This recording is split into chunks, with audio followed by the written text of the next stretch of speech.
everybody. Welcome to Off Panel, a weekly interview podcast about all things comics brought to you by Sketch.com. I'm your host, David Harper, and this week's guest is the writer, artist, and colorist of the upcoming Harley and Ivy Life and Crime series at DC Comics. Amongst other things, it's Erica Henderson. Thanks for coming on.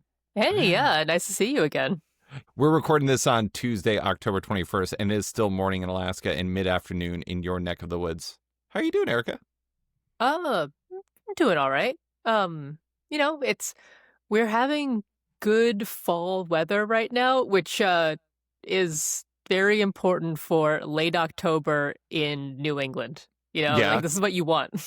What is it normally like, or what has it been like the last few years? I mean, it just the amount of spring and autumn you get is always variable. Like you never know if you're going to get from summer right into winter, or if you're going to be able to, actually enjoy the weather.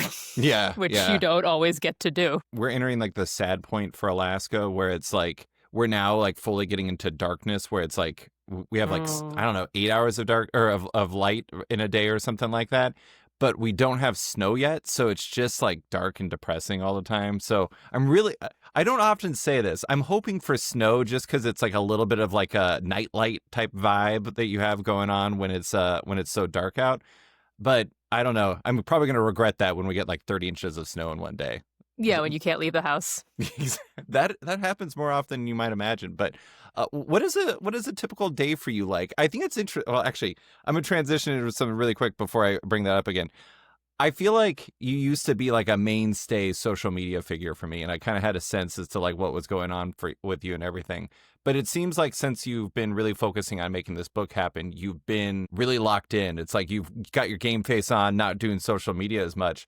I feel like I have less of an idea of what an average day is like for you. So what is an average day like for you now? All right. I usually roll out of bed around 9. Because, I don't have to be up earlier than that. And I prefer it. Actually, I'd prefer even later, but I have to be around other humans and, function like a normal person. So it's 9. I've made 9 the time. And then, come down, make some coffee. There isn't really like a set thing that I do because I learned a while ago that if you're not feeling it in terms of the work, it's so much worse if you try to force it. Like sometimes you do just really have to force it. But if you're able to and just say like, all right, I'm not doing this now. It'll happen like, at 7:00 at night or whatever. My schedule's really just sort of all over the place because I can just kind of go by whim, even though it's a really tight schedule. Do you find that do you kind of like embrace the moment where it's like if you're really feeling it and it is like, let's say like 8:00 or something like that, you will get down and you'll like start drawing or something, or you'll start working on a script because in that moment you're there? Like, is it very, is very whim based? It is. It is very whims based. It's really just however I'm feeling. And, you do have to make yourself do it sometimes, a lot of the times. But, if you're just if it's not happening, it's so much worse. Like after New York Comic Con, I was really, really trying to get stuff done. 'Cause I was like, I've been gone for a few days. I haven't done anything. You're destroyed after being around 200,000 people. Yeah. And everything that I did, I had to redo. And I redid all the work I had done in like a few hours. Because it was like, oh, now I actually know what I want to do and what I want to come out. But like, it was a day and a half of work that was just garbage. When I got home from New York Comic Con, because I'm right there with you, I have a completely different experience than you, but it still involves 20,000 plus steps a day, walking through 250,000 people, trying to like do any number of professional things. When I got home, I basically just laid on my couch for the entire day. And like, sometimes it's like you got to just listen to your body where it's like, don't do things. And it seems like yours was saying that, but you just tried to push through it anyways. Yeah, that was one of those times where I really shouldn't have just tried to push through. Because even on like a show day, I left the con. I was walking towards the train. I saw a donut shop, but I just like completely veered off and went into the donut shop. And I was like, I'm just having an 8 p.m. donut and coffee. I don't care. This is what my Yeah. body wants. Did you train down, go to the con, and train back in the same day? No, Okay. absolutely not. I have family in Brooklyn. Okay. So there's still like an hour's worth of train because they live so far away. Yeah. But yeah, I'm able to stay in the city. Yeah. Well, that's preferable. I thought you were doing it all in one day, and I'm like, that seems kind of psychotic. No. So I am curious. One of the things that has changed in recent years is that, you know, I don't know if this is the first thing you've officially written. You did the Harley Quinn backups in, the backups in the Harley Quinn series that I think was Teenie Howard and Sweeney Boo, I think were doing it. Yeah. And so they were working on that book. You did the backups. They were eventually collected in the annual. At least in terms of printed comics, was that the first thing you'd written? I think way back I had done a short Harley Quinn Black, White, and Red story. Okay. And then after those, I think it was like 3 or 4 backups, I did the Harley Quinn annual. Mm-hmm. That was a 40-page. Well, and so that's sort of it for things that were entirely written by me. Yeah, because like Danger and Other Unknown Risks, which you did with Ryan North, was very much a co-written, co-built project, but it's also kind of a different thing because it's all you.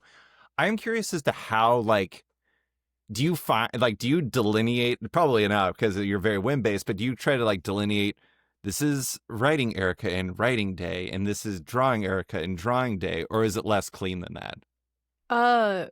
Writing, it's pretty clean just because I feel like it's a very different way of approaching things.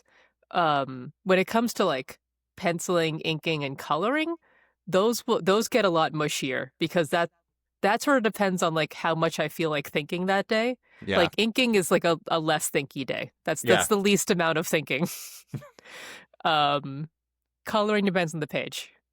But yeah, penciling is like the most art thinking. But yeah, with writing, it's just a different mindset altogether. So yeah, I'm not blending those two together. Yeah, I mean, from everything I've heard from artists, it's like doing layouts is kind of like the closest it gets to like the writing side because you're doing the storytelling and figuring out how the panels and everything works out. And so I've talked about this way too many times, but I find it really fascinating. I think it's really interesting how like anybody I talk to, if they've written and drawn stuff, if they're inking, they can listen to or watch anything. If they're penciling, maybe not narrative things. If they're doing layouts or writing, if it has words, God no. Is that the case for you too? For penciling, for the most part, I can watch whatever. It either has to be something that I've seen or it can't be too good. Because then I'll want to look at it. Yes. Yeah, with inking, it can be whatever. With coloring, it can generally be whatever. But yeah, like writing, it's like, don't talk to me, don't look at me. Yeah. You know, just go about your business. I will be over here. You're like a rock. Just don't look at you. You're in isolation. Yeah. I think it's funny though, because you mentioned you can watch anything and how like sometimes it's just not good stuff because you don't want to pay attention. I feel like maybe this is just because I've looked at Mike Norton's social feeds too many times, but I feel like comic artists might have seen the most movies and the most bad movies of anyone in the entire world. It's probably true. Yeah. No, like Tubi, I think, is where we all live. Because it's just... I'm a recent Tubi convert, and they have some really incredible and wild movies on there that it's introducing me to a completely different breed of bad movie that I didn't know existed. And they have really good stuff too. But yeah, there's just everything there. But yeah, the kind of bad movie section is pretty incredible. There's also, I will say, if something's too bad, then I also have a hard time because now I'm paying too much attention again. Like if I'm getting mad at you because your movie's too annoying. War of the Worlds 2025, no go. I have heard about that, and I'm not going there. I watched it with a friend that we do bad movie night. We've been doing bad movie nights together since we were like 18, and he described it as like watching a stressful work meeting with no benefits. And I was like, that is so accurate, and also just not a very good, like, you're not going to put that on a poster as a pull quote. It was not recommended, not recommended. But we can go down the to be in bad movie rabbit hole, and I would be very satisfied for this entire podcast. But before we talk about Harley and Ivy, I did want to talk about your recent stretch as a creator and your relationship with your work, because, like I said before we started recording, I found your past few years interesting. The last 3 times you were on the podcast, it was to talk about graphic novels you'd worked on, either as an artist or as a co-writer / artist in the case of Danger and Other Unknown Risks. That's after starting your career in like webcomics and single issues, and now you're returning to single issues. Do you think that you've learned anything from the past few years operating in a slightly different space, whether that's, learning things about what you do, how you want to do it, the work you do, or the stories you want to tell? Do you think there was any big takeaways from that stretch that have kind of informed where you're at now? There's some. I think there was a lot that I learned working on Dracula Motherfucker with Alex DeCampi, because I just changed a bunch of things that I did on that, and I really just kept going with it. Like, I think I'd mentioned this before probably, but it's been a while, so I'll say it again. One thing I started doing on that book that I've just continued doing is that I will pencil all of my pages as spreads so that I can see 2 pages next to each other at the same time, because that's the like reader experience. And then that in turn has made, when I'm writing, think about the page turn constantly. Like, I'm always trying to make sure that any new information is hidden on like that next page and not on like page 2 of the spread. Yeah. So that's a big part of it. With Dracula and Parasocial, I really played with color. And with those 2, I could really kind of go insane because they were image books and no one's going to tell you not to. Yeah. So I feel like I've pared it down a little bit. But yeah, like I really got to play around a lot because it's such a different way of working. Like with those 2 especially, like there's no editorial unless you want there to be. Yeah. So there was no editorial. And yeah, we just did what we wanted to do. And with Danger, like there was Penguin Random House, but they really didn't talk about the art side as much. So yeah, I got to like just kind of figure stuff out, do whatever. And because there's just this longer time frame to work on things, you can try some things and figure some things out. So it's nice to be able to like just, kind of stretch out a bit. You're not in the every single month you need to produce X amount. Like you want to get a certain amount done, but like because there's this longer time frame, you could be like, all right, I guess this month I will work extra hard because I spent this month trying to figure things out and play around with things. Like you can do that because you don't have to produce the same amount every month. Yeah. I mean, when you have a monthly deadline, there's only so much you can like take a different turn and like, where will this take me? And like kind of do some experimentation, stuff like that. Even something like, I don't know, I'm not saying it would really slow you down dramatically, but I think it's interesting you talked about how you would draw the pages next to each other because that's how a reader would look at it. And I thought about that a lot when I was reading the first issue of Harley and Ivy, because there's this 2-page sequence that is just basically the credit sequence. It's like, DC Comics presents, and it says a story written and drawn by Erica Henderson. Then it's just showing Ivy doing stuff while this is happening. And it finishes with, and starring the talents of Harley Quinn and Poison Ivy in Life and Crimes Part 1. And I love that. I love the way that you do that. I think that it is really fantastic. And it's like, it's interesting because it's paced in such a fascinating way. And I don't even know if those pages are going to be next to each other in the final print. I hope that they are. But is that the type of thing where you're talking about, where you've started thinking in different units, and that kind of allows you to kind of pace your stories differently and allows you to kind of be a little bit more deliberate in how you lay things out? Yeah. I mean, like if there's also, I can make sure that none of the gutters are going into each other from one page to the next. So you don't Oh, have that sure. confusing thing where it's like, wait, do I go right now or do I keep going down? Yeah.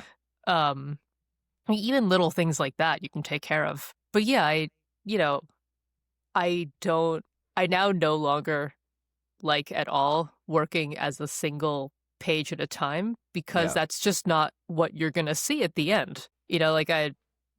It doesn't make my life any harder to look at both pages at the same time. It's literally just I'm working on a larger board, but eventually I'm drawing both those pages anyway. So I may as well just make sure it's all there. I will say where all of that the credit stuff came, that was all Hassan. Oh, was it? Yeah. But I mean, you had to think out the page to like make sure that it had space for that. So it was See, for me, it was that the intro, like, there's 3 pages of intro, which I had to put in because we had to establish that this takes place in the past, that, what this sort of story is, and also editorial wanted to show the first time Harley and Ivy met. Mhm. It's so wordy that when we introduce Ivy in the next bit, I wanted that to be more quiet. And then we go and meet Harley, and that's like, it's noisy again. Mhm. So that's more what I was thinking. But Yeah. then it just wound up being this perfect place to put all the credits because we had all this free space. And now, a quick word from one of our sponsors. IDW is absolutely cooking in November, as they're bringing readers exciting comics everywhere, including on 3 of its biggest lines. Want spooky tales and award-winning titles like Patrick Horvath's Beneath the Trees Where Nobody Sees? Or continuations of horror classics like Event Horizon or Twilight Zone? IDW Dark is for you. Want to see those heroes in the half shell and their friends doing their thing? The Teenage Mutant Ninja Turtles line has 4 big releases this month, including a crossover with an even bigger green guy in Godzilla. Speaking of Godzilla, want to see the wildest take on that character in his world yet? The Kaisei era is for you then, as Godzilla, Godzilla Escape the Dead Zone, and Starship Godzilla are bringing the heat. Most importantly, if you're looking for great comics, IDW has you covered. So stop on by your local comic shop and pick up their next big releases. And now, back to the show. I mean, I guess that's the beauty of working with somebody like Hassan Othman El-Had, the letterer for the series, who, like, I don't know. It sounds like you didn't intend for it to necessarily have the credits there, but like having the perspective and the insight to like add to that in a way that doesn't take away from your storytelling and it keeps it quiet, even though I don't know, it makes it feel Yeah. pretty cinematic. So good job by everyone involved. No, I was very happy with how that showed up because, yeah, I hadn't really thought about it, but then he just wound up using much more of the page for something that often is just like a little rectangle in a corner. Right. Yeah. And it feels, it complements the pacing very nicely. Yeah, and I just saw the issue 2 lettering, so I was like, oh, okay, cool, we're gonna keep doing this. This is great. I don't know that I left a place in issue 3, but we'll see. That's one of the funny things I think is that I talked to David Brothers and Nick Dragata recently on the podcast, and we were talking about they did a backup in Chip Zdarsky and Jacob Phillips' New Burn that was called Go Back. And in the second issue, or the second short story that they did there, Nick did something really interesting with like introducing like the first page of the second chapter. And at first, like, David Brothers did not write it that way at all. That's just how Nick came up with it. But then in his future scripts, he just started adapting himself towards that. So maybe on issue 4, you're going to be like, well, I know he's going to do this, so I might as well think about that up front. Yeah, just figure out where it can go. You saying that you were thinking about it in the 2-page units and everything, I think it's interesting. I often think about, like, how do artists and cartoonists, writer artists, think about this sort of thing, because there's a lot of different units you can think of it in. Like, I've talked to some people who are very specific on the panel. They're like, I want this panel to look this way, and that's kind of build it out from there or something like that. Then you can think in isolated pages. You can think about it in spreads. You can even think about an entire, issue or something like that. Actually, that's one of the funny things, though, is like I was thinking about it when you were talking about it. Dracula Motherfucker, didn't you? You had like kind of sections you colored slightly differently. I'm trying to remember how it was. I feel like there was like almost like you could look at it and you could tell very much tell the scene breakdown and also like the moment, what was happening, very much based on how you colored it. So does the increments you think in kind of change depending on the project to some degree? Kind of. Yeah, like with Dracula, I wanted to make sure that there was some sort of color flowing from panel to panel that guided the eye Hmm. from one bit to the next. And so there was always like some kind of continuing color. Whereas like in Danger, it was every chapter kind of had its own color, except for maybe one where it was like artificial lighting and then it went dark. Yeah. So like that one changed halfway through, but for the most part it was like, oh, I'm seeing a lot of orange. I know what chapter I'm in. Yeah. Yeah. So yeah, I think it changes depending on the project. Like with this one, it's kind of based on setting a lot more. Like each place has a color. Hmm. Um, but I'm also leading a bit into that the thing that you see with more with animation, where like the backgrounds will maybe sometimes get like really stylized with the color what they're doing, but the main figures will have more of a local color kind of situation. Um, I don't know. I mean, do you think the fact that this is a single issue series too makes you think about it differently? Because like I kind of feel like there's no way I could actually prove this for other people, but I feel like I kind of look at I don't read them differently, but when you're reading a single issue, because each spread is like a larger percentage of the overall read, you kind of emphasize that a bit more versus like with graphic novels, like when something's like 300 pages, maybe you don't think about it in the same way. Do you think when you're working as an artist or as a writer artist on like a single issue series, do you kind of think about it differently than you do when you're working on a graphic novel, or is it pretty similar no matter what? I think it's probably pretty similar. I don't think that changes much of anything for me. Yeah. Um, I think maybe it's just how much. I think that comes more in the writing because you're going to have to get more in 20 pages. Like if you have 300 pages, like you can kind of faff around for 20 if you want. Yeah. Yeah. But that's not really an option here. You can throw a toad and it can roll down multiple panels like in Danger and Yeah, Other yeah. Unknown Risks. Yeah. I like that stuff. I mean, but I kind of feel like what you did with Harley and Ivy um, is paced very deliberately and like not that it's not a single issue or it's not like paced like a graphic novel. I don't know. It just kind of feels very you. I guess it should be because it is you. But It's good. The approach was kind of I with outlining the story. So I wrote like a 12 issue outline to start with, and basically for each issue, because outlines are like a couple of sentences, yeah. um, there was one part about this is what is physically happening in the story. We're going from place A to place B. And there's another bit that's this is what the characters are feeling Hmm. and like what we're doing with the relationship. And those don't necessarily, line up one to one. It's not like we're going on a date, we're doing other stuff, but these are the emotions they're going to go through in this part. So it was interesting kind of coming at it from that perspective. Because, yeah, one of the things we talked about early on was like, there's no mystery to where this is ending up, Right. you know? Like there's no point in being like, ooh, are they gonna get together? Well, I don't know. Will they or won't they?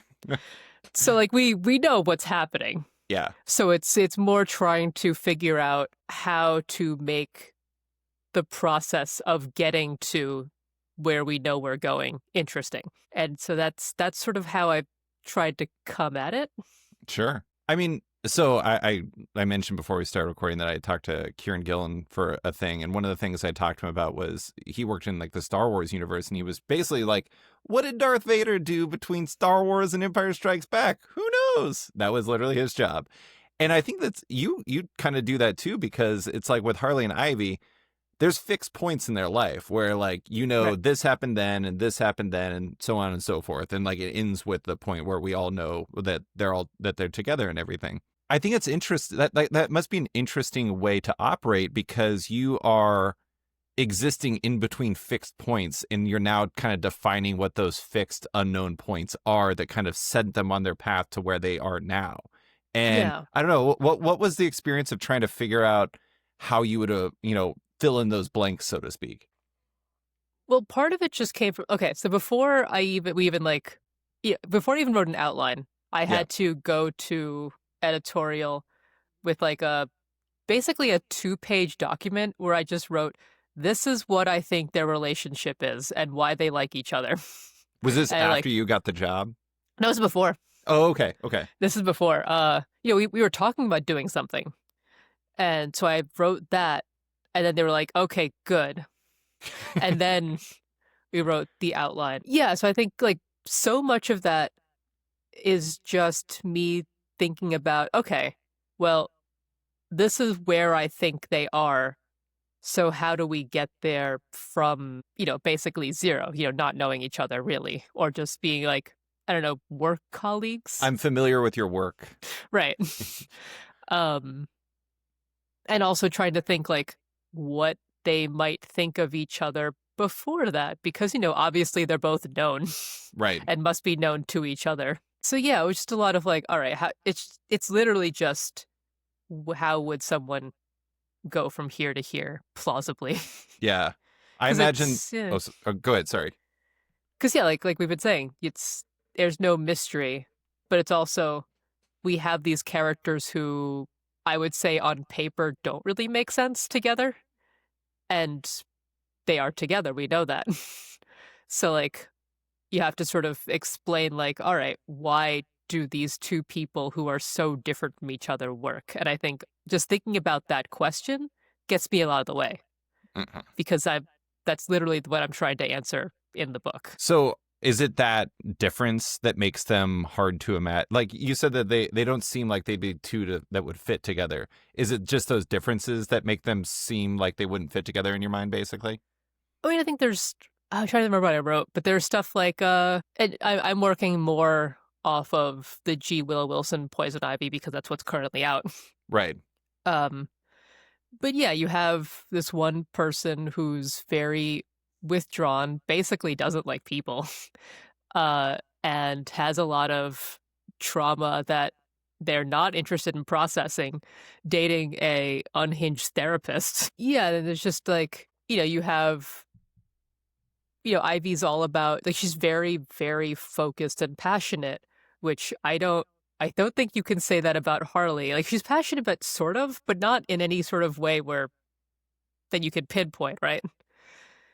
Um, and how do you, as someone who has got, I don't know, let's say varied interests or doesn't quite know what's going on, deal with someone who's like, I like one thing and that's all I'm going to talk about.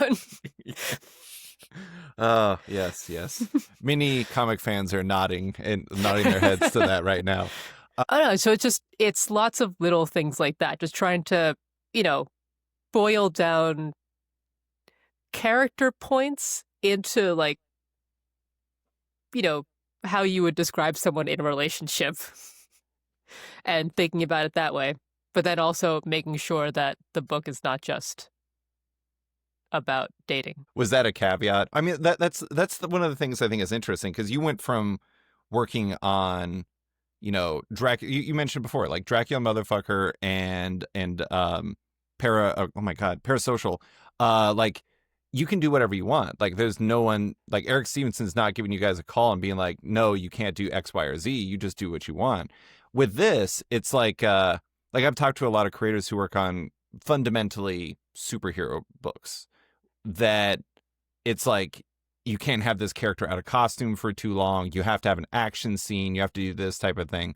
Were there any kind of rules guiding you from like the DC side, or was it really just kind of like you have this layout, you have this plan for what you wanted to do, exist within that framework, and we might tweak, but that's just generally it? Yeah, though I haven't gotten any rules like that. Especially since this is a weirder book for, the basic mainstream DC lineup. Because it is a romance book, which they don't have a lot of. Um, so yeah, there weren't rules about like we have to have a certain amount of punching.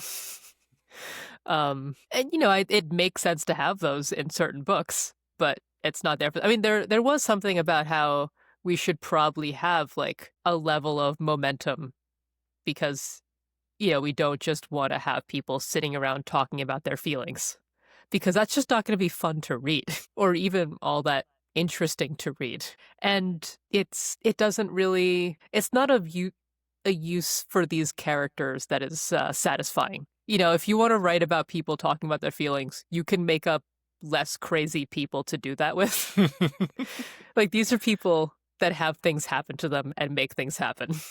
And it's a disservice to not do that. So I don't think it ever really came up that like we have to have a certain amount of stuff. So it's just like, of course things are going to be happening to them. And now, a quick word from one of our sponsors. Are you ready to face the future? Look no further than 2080. It's the galaxy's greatest comic. Every week, 2080 brings the best in sci-fi and horror, featuring characters like Judge Dredd, Rogue Trooper, and more. Get a print subscription to 2080, and it'll arrive through your mailbox every week, and your first issue is free. You'll also receive the 100-page 2080 Christmas special this December at no extra cost. Or subscribe digitally, and you can download DRM-free copies of each issue for only $9 a month. That's 128 pages of incredible comics every month for less than $10. Head to 2080.com and click on subscribe now, or download the 2080 app and start reading today. And now, back to the show. All right, we are talking about it. I'm going to give a quick spiel about Harley and Ivy, Life and Crimes. It is your new series at DC that's written by you, drawn by you, and colored by you with letters by Hassan Otsman-Elhaou. It debuts on November 5th, which is just 2 days after this podcast will go up. Here's a solicit. Because you demanded it, a new series entirely about Harley and Ivy's relationship. Witness the entire story of the DCU's #1 criminal couple from the very start. Eisner Award-winning artist and writer Erica Henderson weaves the canonical story of how Ivy and Harley went from enemies to friends to lovers. See their first kiss, their first embrace, their first fight, their first time Harley went to the bathroom with the door open in front of Ivy. That one is a joke. Jeez. You're going to love the way this book makes you look. We guarantee it. I read the first issue. It's excellent in ways that are both expected and unexpected. But I have to start with the question that anyone who just actually listened to that solicit is wondering. Was it your idea to close the first issue solicit with a remix of the Men's Warehouse slogan? No, I don't know the Men's Warehouse slogan. It is. You're going to love the way you look. We guarantee it. So when I got to the end of that, I was just like, this is very interesting. Was it Erica's idea to do this? Evidently not. No. I don't know that we have a lot of those here right now. So Men's I don't get a Warehouse? lot of ads for them. Yeah. I don't remember the last time I saw one. I just remembered when I was reading it, I was just like, why do I know that phrase? Oh. And I Googled it and I was like, that is the Men's Warehouse slogan. So you, near as I can tell, you have a lot of background with Batman, the animated series. Like you grew up on that. Sounds like you watched it with your dad, from what I understand. Yeah. What is your personal Harley and Ivy background? Like, did it all start with Batman the animated series? Yeah, I mean, like, when that was coming out, I was in the single digits, right? I wasn't doing a lot before that show came out. Sure. Or if I did, I don't remember it. And Harley didn't exist. That's true. That's true. I didn't even... It wasn't until last year that I saw the proto-Harley from the last episode of the Flash TV show. What? What? No, Okay, I have no idea. The last episode of the live-action 1991 Flash TV show, Trickster, also played by Mark Hamill, has this like blonde woman who's crazy break him out of prison and demand to become his sidekick, and he treats her like shit. Oh my God, I had no and idea I that believe existed. that Dini was a writer on that show. Wow, and he's like, well, I didn't get to use that as much as I wanted, so let's bring it back. Yeah. It's like, well, that was canceled, but I still really like this idea. Did those characters resonate with you when you were watching it early on? I think then it was more Harley than Ivy, because Ivy was still in kind of like her sex pot phase. And so, you know, as like a young girl, that was not something where I was like, cool, let's look at the sexy lady who then gets taken down a notch. Right.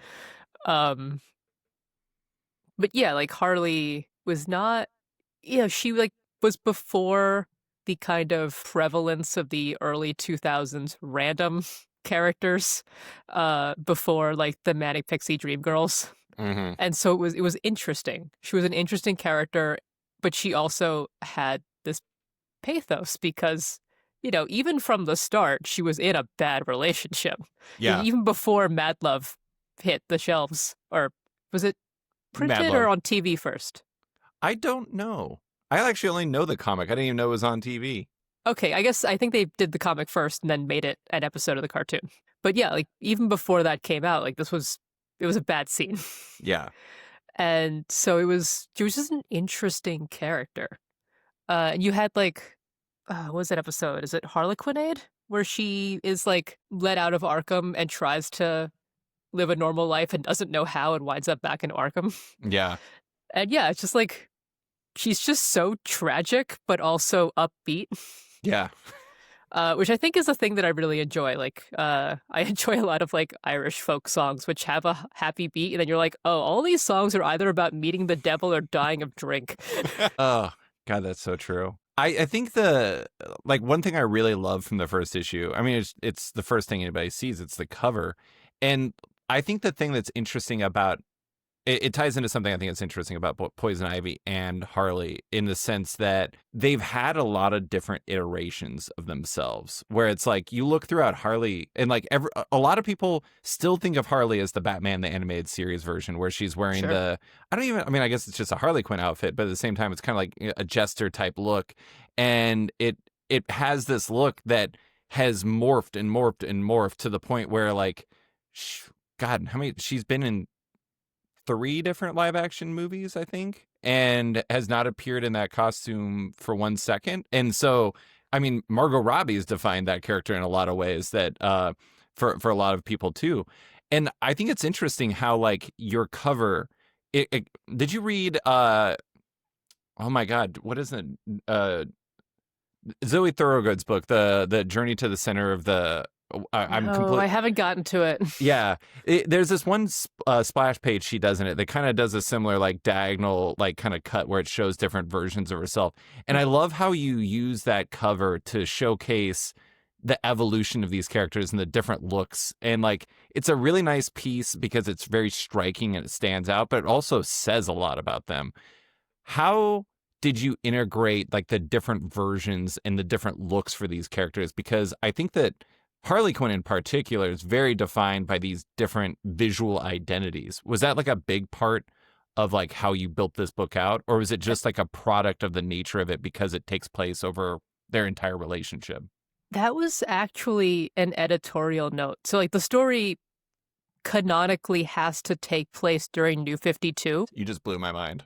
Just because like Oh, I get there it. was stuff about like Harley and Joker sort of being about to break up, but then we never see it. Right.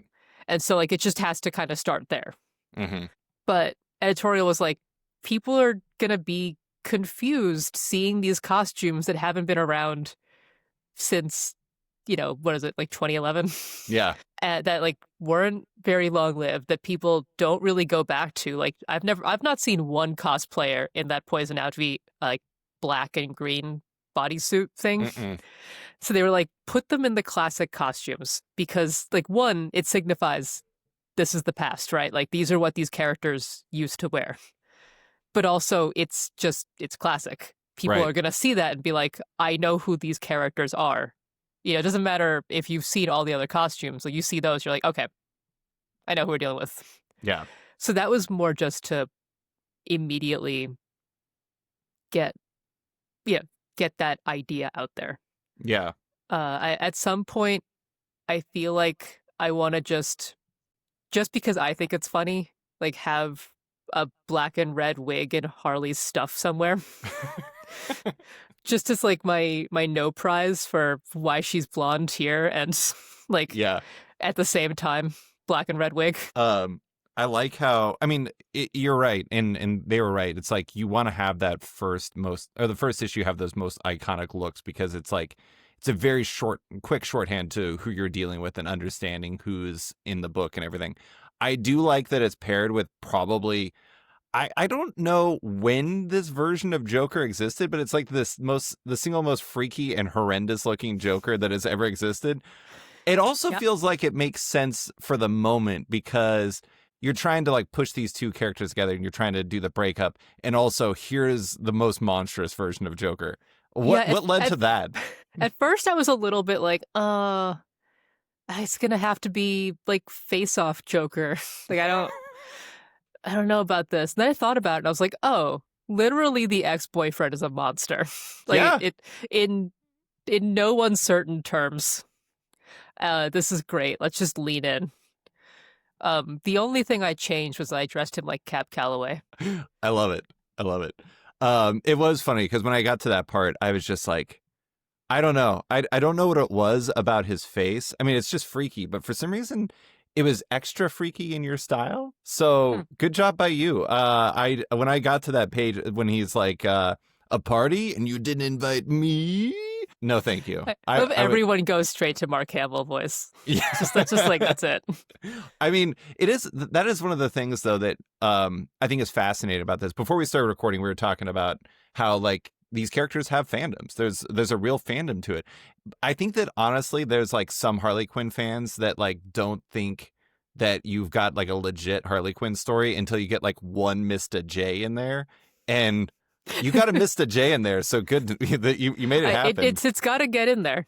Yeah, it does. I mean, do you feel like I'm sure you did a ton of like research trying to like fill in the gaps on anything you didn't already know about these characters and understand where they came from and where they've been and everything. I mean, basically, before you ask the question, the moment I got the job, there was an email that went, all right, in your like box.com box, there's I don't know, like 100 PDFs now. Oh boy. Please read.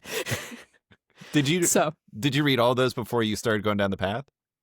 I figured why not? Like you just take 2 days and read a bunch of comics. Like there's worse ways to live.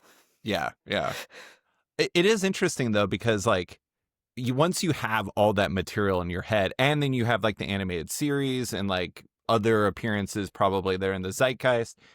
Did you go in knowing that there are things you're like, you needed that costume, the first costumes, but were there any things that you knew that you're like, I need to like have that Mr. J in there and I need to have X, Y, or Z? Were there things that you kind of had like rules in your head of things you needed? I didn't even think that the Mr. J thing was a rule as much as like Joker's mad. She's got to go to like the Butter up mode? yeah, and Yeah. that's like what she does in that mode.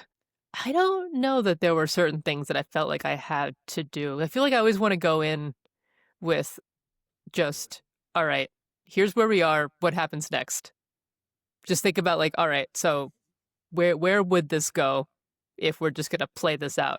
Because I don't want to have to try to shoehorn something in if it doesn't fit. Like even that one joke that I want to put in with the wig, I'm like, I don't know where I'm gonna put that. I don't know if it's ever gonna show up because I don't know that we go to any place that Harley lives Right. in like for a while. I mean, it's kind of like the hyenas. It's like I think a lot of people associate the hyenas with her, and like you could just randomly have them in the background or something like that when she's on a date with. Oh, they're there. Don't Oh, worry. they're there. They're there. This isn't a test, by the way. I am not that hardcore. No, I know. I have now exhausted the limit of my knowledge of all Harley and Ivy things, but that was a thing too, where it was like, oh, okay, I'm doing X. It would be really funny to have the hyenas be part of it. And less like, I gotta find a place for these hyenas. I hope they go on a date to high tea. Have you ever been to high tea? Yes. It's delightful. Yes. It is very nice. My wife had been to high tea many times before, and I was like, I don't know what high tea is beyond like something that people talk about on movies or TV shows. And I went there, and I was just like, this is really nice. I like a good cucumber sandwich. I didn't know that. That was a gear I didn't know I had. I like to think that the hyenas go on a date to high tea with them. Probably not what's going to happen, but it's where I'd like it to go. But I am curious as to like how you said you had the 12 issue outline. You knew. Like it was announced as a 6-issue book. I'm sure this is one of those situations of like, if it does well enough, all of a sudden 12 issues are on the table or something like that. But Sure, that's all of them. uh, do you, when you went in and you're thinking about what you want to do on this series on a issue by issue increment, if we're talking about that as like the levels instead of like the double page spread or the 2-page spread and everything like that, do you think about that primarily as a writer of like what the story needs, or do you also have your artist brain in there of like, these are things I want to draw, if that makes sense? There's a little bit of it. Like, I kind of think in scenes. Okay. So even in like a slightly more detailed outline, sometimes I will literally just write out an entire scene and it'll be like maybe a 2-panel gag that's going to be twice as long as anything else in the outline, but it's just like, guys, this is in my head right now. I need to tell you about it before I forget. Um, so it's this weird thing where I'll see segments, Sure. um, and I try to kind of expand on those because that part is so clear, that I can kind of build backwards and forwards from it. Mm-hmm. Especially, if you have the outline, like I know where I'm starting, where I'm ending in an issue. So if I suddenly think like, oh, this would be really great in the middle here, and it makes sense as part of the story, then I can kind of just fill it out from there. I mean, honestly, that makes a lot of sense because I mean, fundamentally, we're talking about like, in a way, the dating history of Harley and Ivy, like how they went from not knowing each other or knowing each other reputationally to being a couple. And like, I think a lot of times, like when I look back on dates, I don't think about the entirety of the date. I think about these isolated moments, and then like things happen around it, and like you're kind of like you figured out that big moment from each beat, and then you build out from there. That kind of makes sense for a book that is romance by nature. Yeah, but they're not necessarily like romance beats. Like, It could uh, involve a wig. yeah, that's not. I know, I'm just That, kidding. I just mean like I'm trying to think what issue one, like something that I built things around, like the how we meet Harley. That was like a whole bit in my head with her writing and throwing away notes, Hmm. and I wasn't sure if it was how we were gonna start meeting her or what, but like I could see that, and I was like, all right, this is where we're starting because it like establishes her, what she's doing, why we're here, and why we're in this location, and yeah, I can just move on from there. But because I knew we were going to bring in the Joker, I was like, all right, Harley's an ace chemical. She's thinking about Joker. Yeah, that So, makes sense. One thing that we haven't talked about is I know that like this started with a larger pitch document that you came up for DC for this series. Where did that like did they ask you to pitch that after you had done those Harley stories? What was the origin for this idea or the idea of you pitching them on something? And was it all always going to be based around Harley and Ivy if it may be?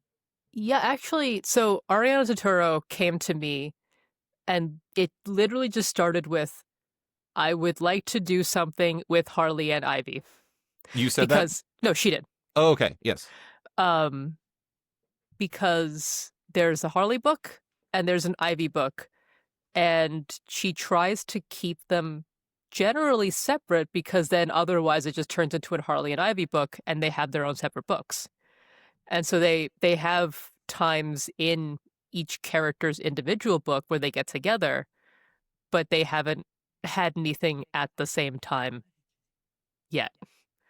And so she wanted literally just to have these two characters who have been, canonically dating for a bunch of years and implied dating since the mid 90s,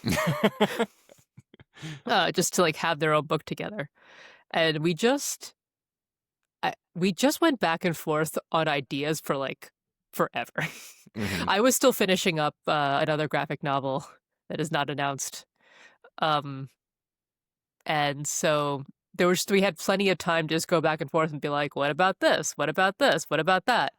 And then I think she was the one that came up with the idea of, doing this story in the past and filling in this idea and filling in this because I think at one point we were thinking it would be almost like an anthology. That like we had an old Harley and Ivy telling stories about themselves to fill in all of these times when, clearly they were together during their separate books Hmm. and we couldn't see it. Then we're like, all right, that's too confusing. Yeah. So we're just doing this. Did Ariana come to you specifically for you to write and draw the whole thing? Yes, because she was the one that came to me for the annual. Yeah. And with the annual, she was like, hey, do you want to do this? Do you want to write? Do you want to do a section of it? Do you want the whole thing? What do you want to do? And I was like, I would like the whole thing, please. Thank you. And it seemed to work out because she came back. That's one of the things that I think is interesting about the past few years for you is the fact that, like, I'm not saying you're some sort of control freak who's like, gimme, gimme, gimme, gimme all this stuff. But it's not entirely untrue. But you've been, you started taking over your own coloring, and you've been doing that for a while now. Did that start with Assassin Nation? Was that the first one you did colors on? Yes. Okay. Yes. So you started with Assassination, which you did with Kyle Starks, and everyone should read it because it's amazing. But then you've been coloring all of your work on graphic novels and everything like that. So you started doing that, and then you start writing your own stories, to a more significant degree. Not that you're not collaborating with others, like you've done those books with Alex DeCampi, you did the one with Ryan North, etc. But how much is getting that control, like full control of the art outside the lettering, and being able to write for yourself, how does that feel different for you when you're working on Harley and Ivy than other projects in the past? So there's a thing that you hear a lot as a complaint from artists where a writer will put something in because it rules, but it sucks to draw. Sure. And I find myself doing that to myself. So it's like the part of me on an artist day is now just like, oh, writing, Erica, why did you do this? Why did you make this choice? You could have chosen not to do this, and yet you did it anyway. So it's not as helpful as you would think, in that way, at least. You have no one else to blame. You can only blame really yourself. I really don't. At the very least, I can make sure I have access to reference before I start something. Which is useful. Sometimes you have to draw something, you're just like, oh, I can't find this anywhere. There's one grainy photo. DC probably has better than grainy photos at least. But I do have to Well, ask. I just mean like, oh, I know. If you have to draw like a particular motorcycle or something. Yeah. Do you feel that artist Erica is less mad at writing Erica after you're done drawing it? Because you're like, okay, that was a good idea. I like doing that. I feel like that's always true if I wind up happy with what's there. Like, you're mad you have to do it, but you're like, no, this rules. This is cool, actually. Yeah. It's not like you're writing like a crowd scene of horses in motors or in cars or something like that. No. Well, even then, like, at least you don't draw most of the horse. I'm really glad you found the silver lining in that hypothetical situation. Yeah, I feel like there's always ways around it. We're just like, oh, all those cars kicking up dust. Oh, that's a good idea. And they could just have like one horse head coming out a window or something like that, so you can know it's horses driving them. But yeah, you have a few convertibles. There's some horse heads poking out because the head's not really the issue. It's the rest that's the problem. I don't know what it says about me, but now I'm just trying to figure out how a horse would actually drive a car, and it would be very difficult, I have to imagine. But how many issues of this have you done already? I'm on 3. It was a pretty crazy summer, and I lost a lot, like all of my lead time. But it's all right. I'm chugging along. Where's writing, Erica? Are you ahead on scripts? No, they're just kind of coming like one after the other. Like, I finish drawing, I write the next one. I finish drawing, I write the next one. That makes sense. So yeah, I mean, I don't really. I guess like most of the time when people are getting really ahead on scripts, like I had Chip Zdarsky on the podcast a little while ago, and he was on like, God, script 13 or something for Captain America before the first issue even came out. And all right, it would be probably pretty weird for him if he was also drawing that book and he's like, wait, I have to draw 13 straight issues? You probably want to change a pace in there for yourself. I think there's also just stuff like, so the way I've been working is I'll write, And the script is like, it's a tiny bit loosey-goosey. Uh, I know that the dialogue is not like totally final. Like it generally is, but I know that I'm gonna do some changes after I finish drawing. And I will literally write pages where I just have a bunch of dialogue and I describe what's happening. And I'm like, all right, bear with me. But you see the what's here. You see the plan, editors. So it's hard for me until I've like written it, drawn it, and then made my like writing changes after drawing it and seeing what it looks like now, because it's not gonna look like what you thought it might have looked like. Uh, to write the next one because there could be little things that I want to either hold on to or reference or whatever. Like I maybe the vibe has changed in some way that doesn't, affect the outline, but it will affect what people are saying. And now, a quick word from one of our sponsors. This January, Oni Press proudly presents Spirit of the Shadows #1, the most visually dazzling and hauntingly heartfelt superhero horror hit of 2026. A stunning new 5-part series drawn from the darkest recesses of the imagination of co-writers Nick Cagnetti and Daniel Ziegler, and featuring the first full-length artwork by Cagnetti since his electrifying debut with 2022's Pink Lemonade. Once, Eric LaRue was a mortal musician until his sudden death plunged his soul into the carnival-like torments of the spirit world beyond our own. Now, reborn as a phantom, Eric will claw his way back from the infernal planes and avenge the dark sins that transform him into the Spirit of the Shadows. In the tradition of Jack Kirby's The Demon, Mike Allred's Madman, and Todd McFarlane's Spawn, Spirit of the Shadows is an eye-popping new addition to the canon of creator-owned superheroes. Find it in comic shops everywhere this January, only from Oni Press. And now, back to the show. I mean, we talked about this earlier about how there was like the delineated processes where you could watch and listen to different things. But it seems like when it comes to this book and when you're doing all these different things, they're different processes, but they're all part of the same process. So it's like disconnecting them would really mess you up. Yeah, no, this having to work in this way, I think is correct, at least for me right now. I may get to a place where, I tighten up a lot more because I'm more in tune with the process, or I might just stay with this. This might be what works for me. I don't know. We're 3 issues in. Yeah. I mean, it seems like kind of a lot of the stuff we talked about, your entire career has been like a slow evolution of figuring out slightly better ways to do things. Like you now like to do those 2 pages next to each other so you can see what the reader is seeing. That wasn't something you did before. Maybe you'll figure out something with issue 5 where you're like, why didn't I do that before? I'm going to do that for the other 7 issues because that makes sense now. Yeah, I've actually found that now that I'm writing it, my layouts have gotten even more obscure and insane to understand.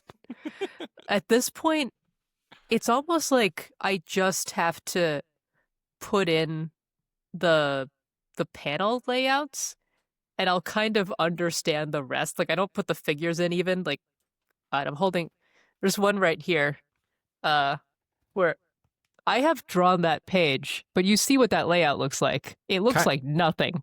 Yeah, very little. Yeah, it's. Do you think of layouts like when you're writing a script? Are you thinking visuals too? Like, are you thinking about how it'll lay out? No, I mean I used to, and sometimes I do. Sometimes I will have a strong idea and I'll write that out. But if it's like a talking head page, it doesn't matter. Like I'll read it later and then I'll know how it fits. And sometimes even when I've written out how I think it'll go, it's not necessarily how it's going to go when I sit down to draw. So I think that's why it's gotten so loose, because I've realized that like those 2 different ways of working are so different that I'm not even thinking the same way. And so in some ways, there's no point in me trying to really figure out a layout unless I really, really have a strong idea. Like there's a spread in issue 1 where you just see a large section of Ace Chemical and the characters are moving through it. Like that one's had to be written out and like, okay, this is what we're doing. Yeah. I know what this looks like. But other pages, not so much. Yeah. I do want to make one note and a very like we've been talking about bigger picture stuff when it comes to your art. You draw an incredible Harley. I don't know what it is about Harley, but it feels like one of those moments where like, oh, this, I mean, it was the case for the annual and everything else too, but like there's some faces you make with her where it just feels like, I don't know, this is like the ideal version of Harley for me. Well, thank And you. I don't know why that is. Good job again. I lean into faces. I think I enjoy faces, but I don't notice that I'm making faces when I'm drawing. And so there's so many times I'll be on the sofa with my husband, like with TV's on or something, and I'm drawing, and he's just like, "What's going on?" In a Because good way I'll or a just be bad there way? like, well, I'll just be there like, just all scrunched up. My face is like, I'm doing some pained expression, and it's just because that's what I'm drawing. You know, Oh, you're I'm making the just, face as you're drawing it? yeah. I just like fully lead into it, and he's like, "Are you okay? Is something going on?" But I just can't help it. Was he worried when you were drawing the Joker? You know, I don't feel as connected there. So Yeah. that wasn't an issue. Also, because he doesn't like he still has all his muscles, but because his skin's gone and it's sitting on top of all of that, he can't actually emote all that much. No, he really can't. He really can't. And He- so it's actually like there's less of that going on. So I'm like, well, his skin just wouldn't move that way. It's just kind of there. I don't know why, but I feel like you just sold like 10 people on the book because they're like, I got to see what that looks like. It's like he's experiencing like a permanent dental procedure and like he didn't take all the gear out and he's just walking around with it's pretty wild stuff. I mean, I didn't come up with the design. No, I know. It's just like for some reason with yours, it's just like it really stands out. Maybe it's the contrast with everybody else or something. Yeah, because like up until then, it's been like drawings of Harley and Ivy, whether, you know, in this flashback or currently, and it's just very like, you know, cartoony style. And then suddenly like this creature just appears. Yeah. Last question on Harley and Ivy. You know, the last few years you've been operating in young adult, and I don't even really know what to call the stuff you do with Alex, to be honest. Like, I don't know if there's a genre I can really place Dracula Mother. I mean, it's horror, but it's not just horror and stuff like that. So it's kind of like genreless. So you got to operate in your space and do what you want. And you two have killed it. Those books are great. You're back to, you know, you, I think for a lot of readers kind of appeared on the scene for The Unbeatable Squirrel Girl. Yeah. And you were known for doing superheroes there for a while. Do you have a preference when it comes to genre, or is it more about the project and the story that comes together rather than the genre it belongs to? It's really about the project. I mean, part of it's also that I like doing different things. And so, you know, even if I got offered like, I don't know, 3 really good things in a row that were all kind of the same thing, I would probably get bored. Right. Whereas if you know, I like the trajectory was like what Squirrel Girl, Assassination, which is like you know 80s 90s action film pastiche, and then Dracula, which is like horror with some blaxploitation kind of vibes, and then we had Danger and Parasocial. Danger was YA. Parasocial was like closer to psychological thriller, I guess. Yeah. And so, yeah, I like that I get to bounce back and forth like every other project. I mean, I guess the book I wrapped up on before Harley and Ivy is also closer to psychological thriller with some like paranormal stuff in there, but it was different enough that it was fine. Yeah. I do think it's interesting how often, and it makes sense because you're dedicating a lot of time to these projects. Like, I don't know how long. I mean, like, how long did, let's say, Parasocial take for you? It took longer than I thought because Dracula came together so quickly that when I did Parasocial, I was like surprised that I had to spend more time on it. Like Dracula, I was literally drawing, inking, and coloring 2 pages a day. Holy Because it was shit. just like, it came so naturally. I was like, all right, I am in the zone here. And it's like, well, like an 80-page book. So you do the math. Yeah. Parasocial is longer, but yeah, I think it took more of a normal amount of time, which Right. freaked me out because I was like, oh no, what happened? What happened to the bizarrely insane rate that I was working at? If only you could do 2 pages a day for everything all the time, you would be Be I don't know. amazing. It would Have be so much amazing. time off.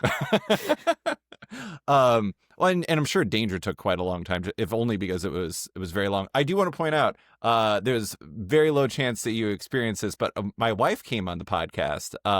She never reads comics, and I gave her 3 piles of books to pick from because I want to have her on just as get her perspective on why she's not interested in comics. I mean, she loves manga or she loves anime.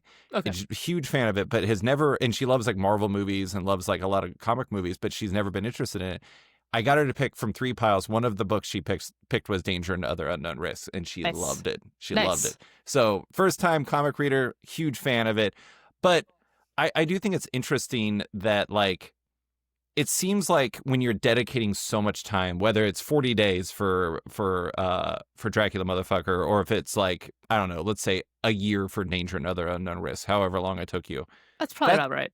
That's a lot of time of your life to dedicate to doing one thing over and over, even if you got to change up the color schemes per chapter and you got to do funny things with frogs and do all kinds of, or excuse me, toads, I believe, and do all kinds of stuff like that. I think it's like, I've always thought it was interesting that artists would say like boredom is like a key factor, but when you're doing so much for so long, it's like you probably just want to not be bored a lot. So mixing it up helps you with that. Yeah, and I think that's even part of what I like about doing more tasks on the same books. It's like, well, I'm not penciling today. I'm coloring. It's a different process. I'm maybe coloring the page I just penciled, but I'm still thinking differently. I'm not like in the exact same mode I was in the day before. Yeah. And so yeah, like I just like breaking it up like that. Like you said, you're doing the same thing over and over again in having to focus on really minute details all the time. It can get old. Yeah. Is it increasingly difficult to see yourself not coloring yourself or even not writing your own projects at this point? Or is it largely about, like, similarly to the previous question, is it largely about the opportunity and what it brings to you? I think I'd have a really hard time with the coloring. With writing, I guess it depends on who it is. There are people that I would still want to work with. And yeah, I'm more open to that, but I think it's also partly because I'm less comfortable with it still. With writing? Yeah, I'm figuring it out, but I haven't had the like, oh God, how many years of experience? Like just in comics alone, like I mean, Squirrel Girl I started working on it in 2014. I was doing freelance comics for 2 years before that. And then before that, I was, drawing for video games, and I did like a web comic for a bit. And, there was just other drawing in there, but like, yeah, a lot more practice on that side of things than the writing side. What was the one you did with Chris Sims and Chad Bowers? Was it Subatomic Party Girls? That's the one. Yep. But yeah, I mean, it totally makes sense because it's like you put in like hundreds and hundreds and hundreds. I didn't want to say thousands. I don't know if we're at thousands of pages, but you're at a lot of pages. Maybe you are at thousands of pages. I'm going to do some quick math while you're talking. Okay. So you're putting in the work. You're doing these pages through that repetition. It's like, to some degree, it's old hat. Sorry. What do you got? I was going into my phone to go into the calculator, and I just saw a text from my husband who's listening to us talk. It just says Jughead erasure. Oh, no. poor Chip, poor Jughead. Jughead is great, yes. And so I'm going to give you thousands. I'm going to say thousands. You've done enough pages to qualify for 1,000 plus. You're in 4 figures. And like, you're at what, like under 100 written pages? Well, you're over 100 probably at this point. So I do think that that's like one of the things is like you just don't have the reps in there and you're still figuring it out. I do think a smart thing, perhaps by accident, I'm not sure. I feel like writing shorts is a better way to get kind of dip your toe in the water and kind of figure things out rather than like diving into writing and drawing your own like 300-page graphic novel or something. Sure. Yeah. Yeah, I mean, I think that's true for anything, really, to start off doing the small stuff and then going bigger. Although, I guess I say that, but when I got started with like sewing and stuff, I was like, no, I don't want to do anything boring. Let's just go big right away. If I mess up, I mess up. Yeah, it's definitely over 1,000 pages at this point. I don't remember, how long everything was, but yeah, like Squirrel Girl was 32 issues plus the earlier however many issues, which I think was like 11 I think it or was 8. 8. Okay. Yeah. And the Yes, graphic that's. novel. Oh yeah. You've done a lot of drawing, Erica. That's like a Squirrel Girl alone. Uh, that's Squirrel Girl alone were a little over 900, Yeah. not counting Oh, covers. oh yeah, you're definitely 4 figures. Easily, So easily. yeah. I just want to mark the occasion. I think this might be the first time that actual math has happened during one of the podcasts, and I'm all about it. But all right, just a couple more questions. I had a patron question that wanted to bring up something that you also do because you're a very busy person. It's from Austin David. Austin is a very big fan of the variant covers you've done for projects like White House, Robot Romance, and House of Slaughter, amongst others. They wanted to get some perspective on how variant covers work, which is funny because when they asked this question, it's like, I know how this works. I'm like, I don't know if I do know how this works. How do those gigs come together? And like, how much of what ends up on those, whether that's the concept or like who colors them? Is it you? Is it another colorist? Is decided by you once you're hired. Okay, so yeah, That, if you not everyone colors themselves, I color myself obviously. yeah. And I've always colored my own covers. So that part I think is just up to personal preference. But yeah, to start, it's literally an editor will reach out and say, "Hey, do you have time to, draw a cover by, X date?" Mm-hmm. And then you either say yes or no. And sometimes I'll ask for a little more information. Sometimes I'll just say no because it's like, I think one time I got asked to do a cover for Cult of the Lamb, and I was like, I have never played this video game, and I'm sure that there are people who have played this game who would rather do this. So instead of just having me do like a half-assed drawing of this game character, you should go to someone who actually cares. Because as someone who has not played it, it is impossible for me to care. But yeah, like it just, I will do my best with whatever they have. Sometimes it's literally, this is a new property. We have these character sketches, and here is a description of the first issue. Yeah. And you do a couple of sketches, they pick one, and then you draw the cover. Yeah. Yeah, it's really a pretty straightforward process.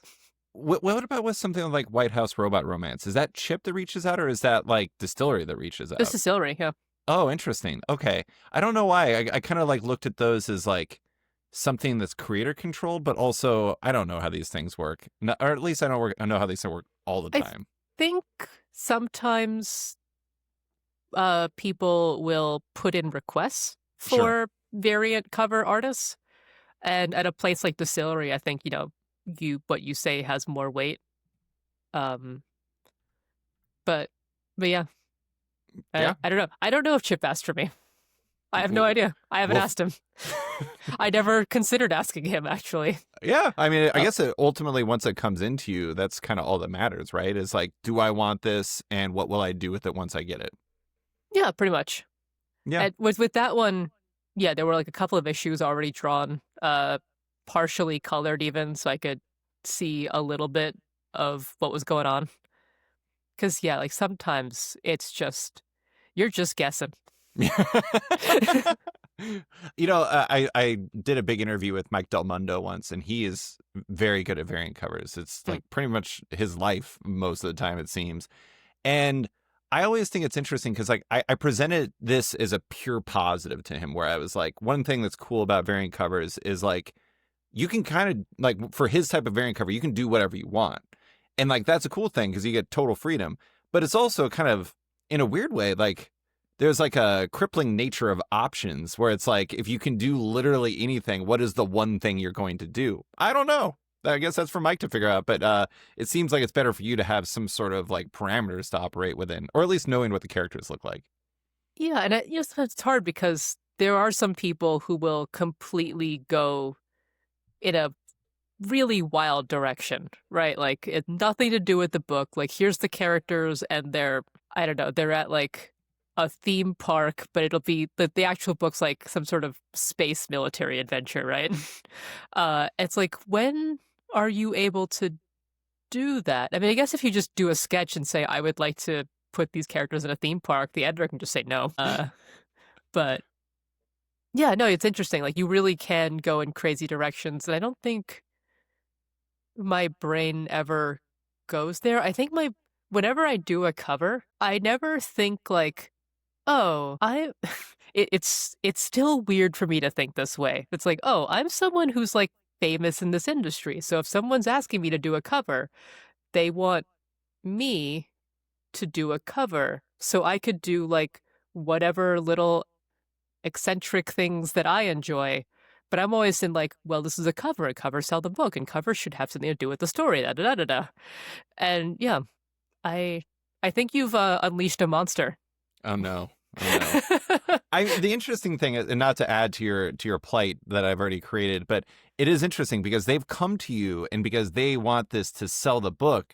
That's because they know that you sell books, and so now they're like, I don't know, you're that is like, variant artists aren't just everyone, and I don't know. I guess you're one of them. So, I but I mean, guess, yeah. do you prefer interiors? I think so. Yeah. Sometimes I really like doing an individual drawing, but yeah, I like storytelling. Yeah. You know, I like going from one moment to the next, and it also it kind of takes the pressure off of any individual image if they have to work in concert. Whereas with Sure. the cover, it's like, this is it. You got one shot. Oh, This is the picture that's got to sell this idea. yeah. I did an interview with an artist. I'm not going to name them because I don't want to put them on blast. Well, they're about to like put themselves on blast, but they were very much specifically were like, I don't like covers. I don't like doing covers, and I don't feel confident doing covers.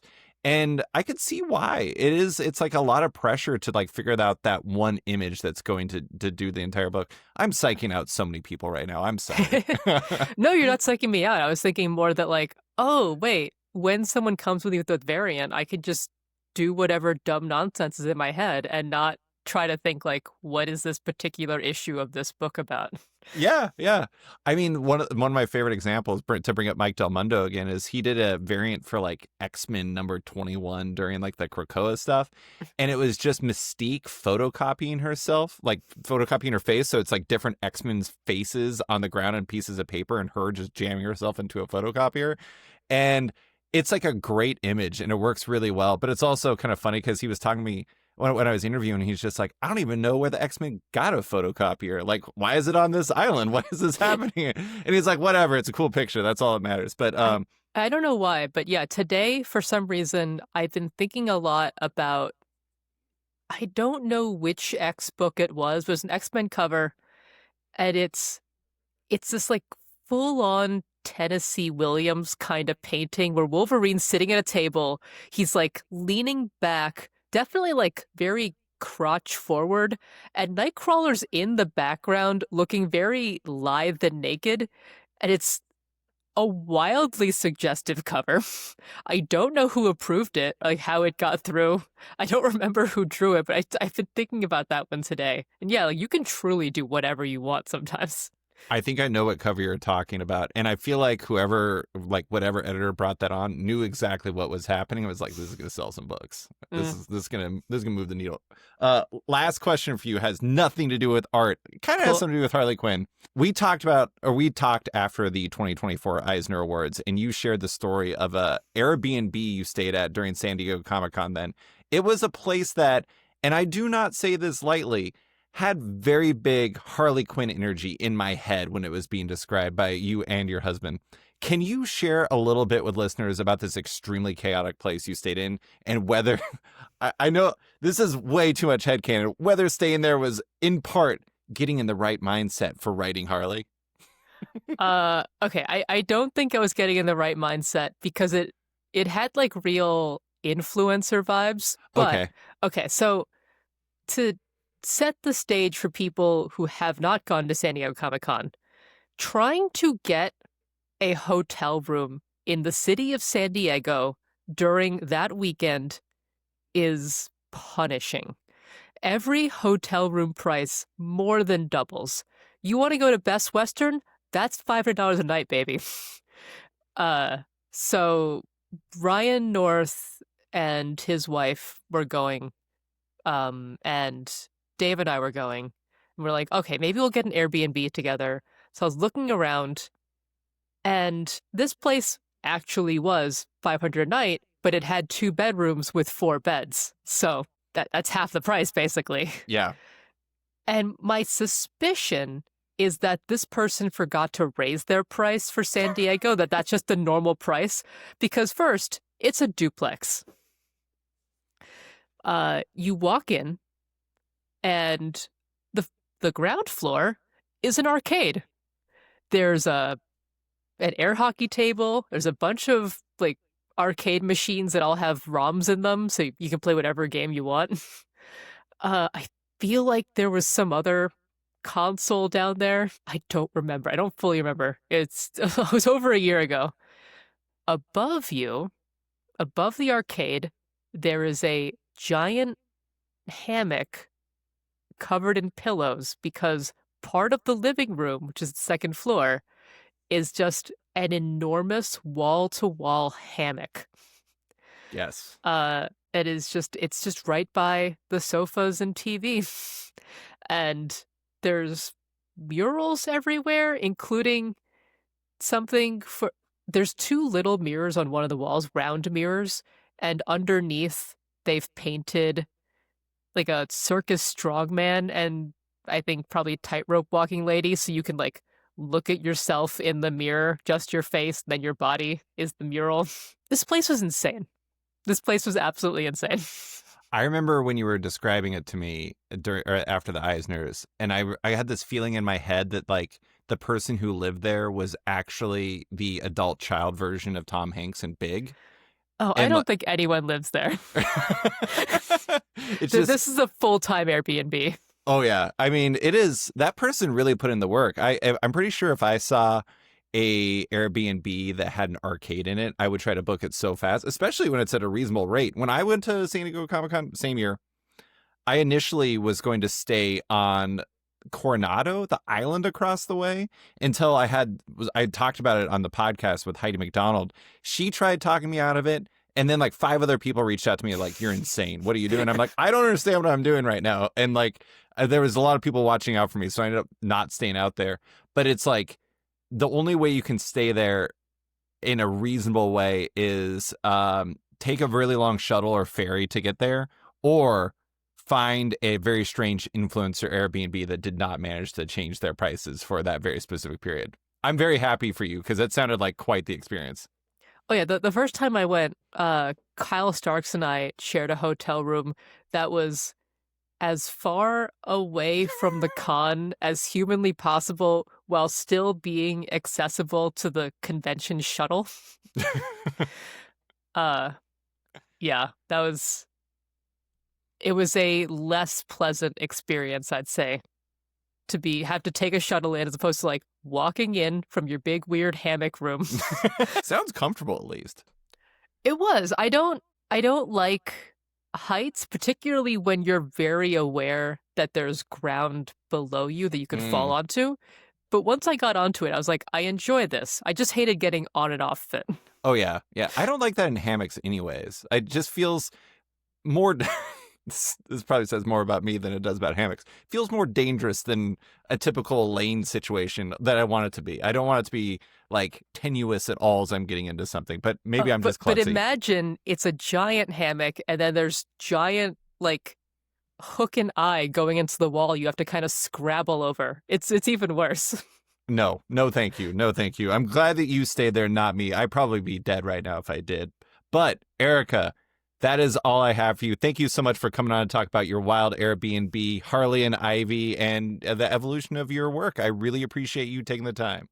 No, it's great. Anytime.